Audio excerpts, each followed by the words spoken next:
So there's a lot of buzz around biomarkers, and I think the reason that the board felt that this was an appropriate focus area is that there's been great progress in other areas of medicine in finding biomarkers.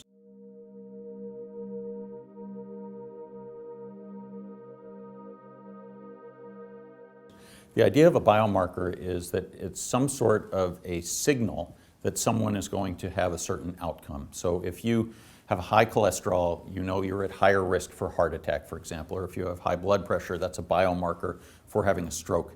We don't have biomarkers for glaucoma. You need a way of being able to quantify progression of a disease, and that's where you need a biomarker. In particular, to see the early stages before you've actually lost vision, but you know that if it carries on, you will lose vision. That's the goal, is to try to be able to make the diagnosis early and to quantify progression so that you can measure the effects of an intervention. That's the idea. So absolutely fundamental, and these people are doing it largely by refining imaging technology.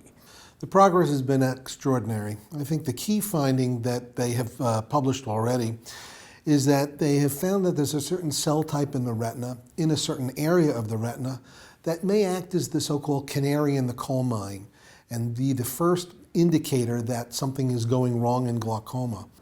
And so now the group is very focused on what it is that's happening in that specific region of the retina.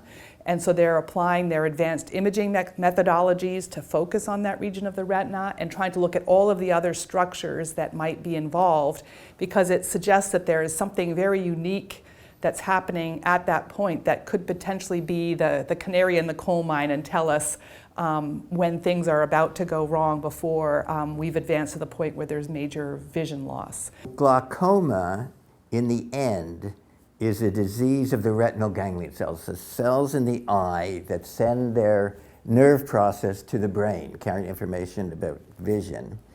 And those cells degenerate and eventually die as the disease progresses. That's the nature of the disease. So there's 20 kinds of different retinal ganglion cells in the eye. And the question is, are they all equally susceptible? And it turns out that there's one particular type of retinal ganglion cell called an off cell that sends its processes to a particular layer in the retina that seems to be exquisitely sensitive.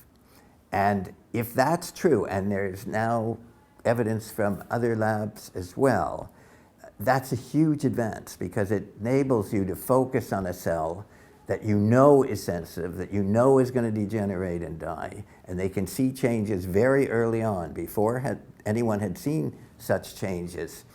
To me, that's a huge advance.